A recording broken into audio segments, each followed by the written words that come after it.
Asian কাপের বাছাই পর্বের ম্যাচে ভারতের বিপক্ষে বাংলাদেশের বল পজিশন ছিল 45% আর ভারতের ছিল 55%।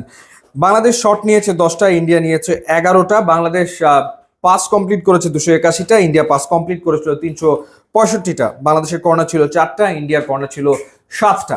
সো র্যাঙ্কিং এ অলমোস্ট 50 ধাপ এগিয়ে থাকা ইন্ডিয়ার সাথে বাংলাদেশ সমান তালে পাল্লা দিয়ে লড়েছে। ইনফ্যাক্ট গোলের বেশি সুযোগ তৈরি করেছে এবং ম্যাচটা বাংলাদেশের জেতা উচিত ছিল।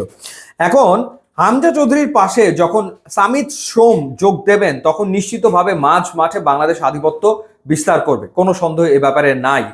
এবং যেই ঘটনাটা ঘটবে যে হামজা চৌধুরী ডিফেন্সিভ মিডফিল্ডার, এখন সামিত সোম তো অ্যাটাকিং মিডফিল্ডার হিসেবে খেলে থাকেন, বাংলাদেশ আরো বেশি সুযোগ হয়তো বা তৈরি করবে।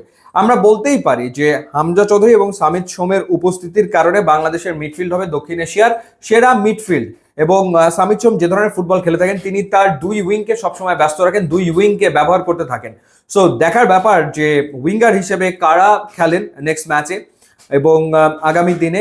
এবং যেটা বলছিলাম যে অ্যাটাকিং থার্ডে অনেক বেশি বলের সাপ্লাই সামিত সোমের কাছ থেকে যাবে, কারণ তিনি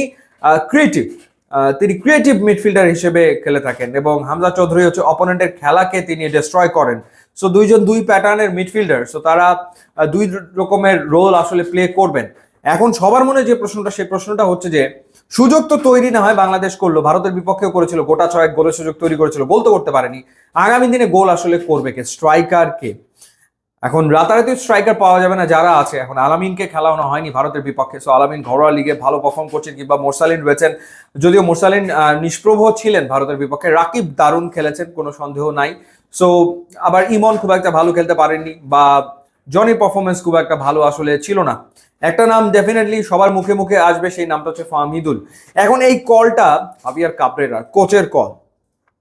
দেখার ব্যাপার যে জুনের 1 তারিখ থেকে যখন ক্যাম্প শুরু হবে, সেই ক্যাম্পে আসলে ফাহমিদুলকে কাবরেরা বিবেচনায় রাখছেন কিনা, ন্যাশনাল টিমের বিবেচনায় রাখছেন কিনা।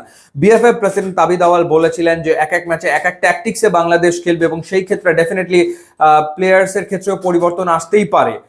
সেই ক্ষেত্রে ফাহমিদুলকে ডেফিনেটলি বিবেচনা করা হতেই পারে সিঙ্গাপুরের বিপক্ষে নেক্সট ম্যাচে ঘরের মাটিতে। যদি ফাহমিদুলকে কাবরেরা বিবেচনা করে, কারণ দিন শেষে ফুটবলে কোচ 100% অথরিটি আসলে রাখে, তার সিদ্ধান্তই চূড়ান্ত সিদ্ধান্ত আসলে হয়। তো সেই জায়গাটাতে যদি কাবরেরা রাখতে পারেন, কারণ ফাহমিদুলকে ডাকার কারণও কাবরেরাই ফাহমিদুলকে আসলে সৌদি আরবের তাইফে ডেকে নিয়েছিলেন। সুতরাং এবারও তিনি ডাকতে পারেন এবং তিনি প্লেইং 11-এ রেখেও দিতে পারেন, সেটা কাবরেরার কল। আর না হলে মোরসালিন, রাকিব, এরপর আলামিন, এরপর ইমন কিংবা জনি, তারাই আসলে খেলবেন ডেফিনেটলি।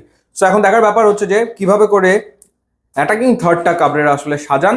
মিডফিল্ডে বাংলাদেশ আধিপত্য বিস্তার করবে, সেটা বোঝা যাচ্ছে, সেটা আমরা বুঝতে পারছি, কিন্তু গোল তো করতে হবে এবং সেই গোল করার দায়িত্বে কাকে দেখা যাবে বা গোল আসলে করবেটাকে, সেই প্রশ্নের উত্তর আমাদেরকে খুঁজতে হবে। ইউটিউব ইনস্টাগ্রাম লিঙ্ক আছে, আপনারা যোগ দিলে খুবই খুশি হবো। And thanks for watching.